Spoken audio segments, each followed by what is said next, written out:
Hi, and welcome to another edition of The Storyboard Show, the show where we like to hear your stories and tell our stories and look at how they can help us in business or in our filmmaking. I'm Ian Thompson, and with me today I have Andrew Pearson, who's a longtime good friend of mine and also owner of Ensemble 52, or E52 as I believe you called it. We're just E52, yeah. People can't pronounce Ensemble. So Andy, first of all then, just tell us a little bit about what it is that you guys do at E52.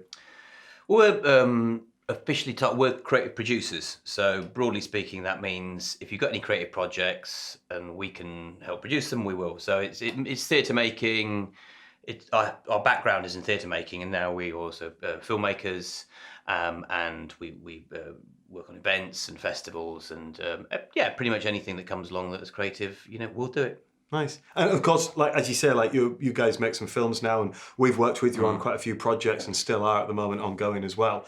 But I first got to know you through the theatre and things, didn't I? And a lot of your stuff has been in the theatre. So, just sort of getting onto storytelling and things like that. Is storytelling in the theatre very different? I suppose that's one of almost the original kind of ways of telling stories, isn't it, the theatre? I think, going back into history, the sort of storytelling, the sort of first kind of charted storytelling happened in the theatre. I mean, prior to that, there's been storytelling since, two cavemen sat in a room, sort of telling each other how they killed a saber-toothed tiger. But sort of documented storytelling goes back to kind of about 700 or 800 BC when they used to have the sort of the championships in Athens in Greek theatre. And you'd have these sort of 3-day long events where storytellers would come and literally just tell stories. It wasn't sort of theatre and drama as we know it now. It was much more like narrated stories.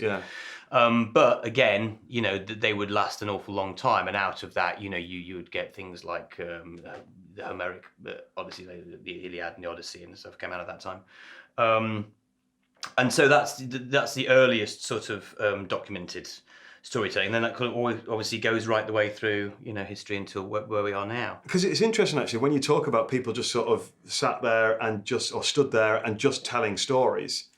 You actually get quite a lot of that nowadays, don't you? I mean, I know you guys run a festival called the Heads Up Festival, and often, I've been to see loads of really good stuff there. I don't think I've ever seen anything that's been bad, and a lot of that is people talking to the audience and basically doing a monologue, telling a story. But as long as it's a good story and they're engaging, it's just fantastic to watch. Well, it's the backbone of all drama, really. I mean, they always say that a good drama starts with its script, and particularly now we have television, which have very long form stories. You get shorter form stories, and I think if you go back and look at say for instance in Greek times they would last 3 days. In Shakespeare, 5 hours, and now we've got down, people's attention spans have gotten sort of shorter and shorter. So now we have things like microfilms where you've got a narrative in say 30 seconds or 1:50. And, but still it's expanded out again in things like TV miniseries where you've got people who quite happily sit down and watch a box set of, something over 10 or 13 hours. So I think But do you think that's dumbed down the storytelling then? So do you think that our attention spans, or maybe the spare time that we've got, has got much shorter so people need it quickly? Or, because you also get other stuff, like The West Wing, like The Wire, like, I was trying to think, Ozark to an extent, where it's a lot sort of slower, the storytelling. I really like that. And, it takes time to get your payoff from it. It's not, like, say, 24, which again was amazing. But it's not where we need a cliffhanger every 15 minutes just before the break comes up. I think there's The Wire is a perfect example because I think it's a very character-driven series, and a lot of people wrote essays and stuff about its Dickensian nature. And things like Charles Dickens created hundreds of characters because he was paid to write by the word. So he created these great long novels. But what you bought into the characters, and in the same way you sort of do in soap operas. You buy into the character, although soap operas tend to sort of slam in cliffhangers as well. But with something like The Wire, you watch it and you are literally wanting to find out where the characters' journeys are going, throughout the time. And so that's, I suppose it's not as much a plot. It's not as much with the plot. It's more about, I really love these characters and I just want to know what they're doing next, and I don't mind what it is. They're my friends now. Yeah. So instead of like plot cliffhangers, you've got character cliffhangers almost instead. Yeah, and it is the same with sort of soap operas, and that's why they've lasted sort of 30, 40 years, some of these shows. Although obviously the strength of writing isn't as constructed or as examined in soap operas, because they've got to churn it out. But when it works in something like The Wire, or The West Wing, you get a very satisfying buy-in, as opposed to sort of, the kind of more action-driven narratives in a lot of films where you've got to get through the beginning, middle, and end within an hour and a half. And what about theatre then? Do you see theatre sort of going through similar? I mean, because obviously, people tend not to write 5-hour plays or 3-day plays anymore or whatever. But yeah, I mean, does that? I mean, there are. I mean, you know me well. I look out. Big fan of endurance. Endurance theatre, you called it once. Yeah, I do try to seek out these sort of 7 or 8. I did see a 24-hour play once, which was quite stunning. And the great thing about that was you paid when you left, and the longer you stayed, the cheaper it got. So Brilliant. Actually, if you sort of lasted 24 hours, you didn't pay anything. Great. If you left after 10 minutes, you had to pay about 50 quid. So it's sort of like a hostage situation in theatre. But I think that theatre's odd because it's very intimate, and you're even in a big theatre, you're still only playing to a maximum of a few thousand people, a few hundred people. You can do a lot of different things. You can be a lot more honest in a lot of ways because you haven't got the fact you're pushing it out to a mass audience. Therefore, you have to keep a lot of people happy. Big TV series and films are very expensive to make, and so you have to make sure you keep your funders happy, and you can't always upset people. In theatre, you can quite readily upset people, and that's why I think there's quite an interesting thing between the sort of narrative journey as kind of propagandist material as well, and the theatre has a very strong history of sort of creating a historical narrative, and this is sort of something I'd be quite interested to talk about. It's like, so when you go back to sort of Shakespeare. Yeah.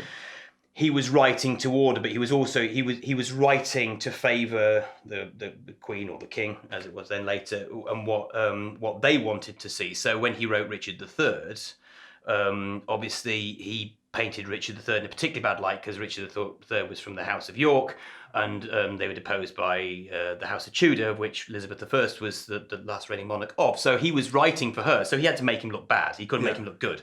But then, of course, everybody really thinks of Richard III as being a villain. So a lot of drama creates its own real narrative, and I think this is a fascinating thing. So basically, it's a bit like where we're at today with the whole fake news thing. Once you've said it, if you say it in the media, if you say it in the theatre, on TV or wherever, then people believe it. There's a record of it as well. There's a record of it, and just even if it's not true, then it's out there and it exists. And then certain people will latch onto that because it conforms to what they want to believe. And then you get your confirmation bias that they will find reasons to make that true, which is why we're living in a really weird, messed up sort of world now, because it's kind of, and of course, one way of doing all that is to present it in a dramatic form. So if you, there's Chernobyl on the moment to talk about miniseries, fantastic. It's a really good series. And I think I heard a thing on the radio yesterday saying, why didn't we realise it was this bad when it was happening? In the sort of mid '80s when it was. I was in my teens. I remember it happening. I remember it happening, but I don't remember it being as utterly terrifying as it is when you see it on TV. So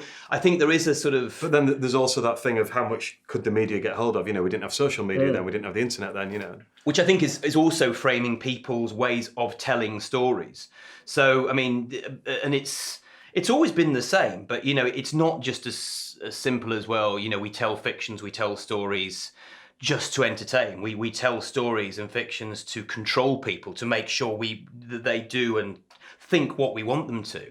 And even in even in film, and you can see in a lot of the recent Hollywood films, actually, you look at things like Black Klansman and a lot of the other ones that come out, they're very anti-Trump in their sort of, because obviously, Hollywood by and large is a liberal place to work, and they're pretty outspoken, but they weave it subtly in. Or you look at Arthur Miller's The Crucible, which was a direct backlash against the McCarthy witch hunts and hearings.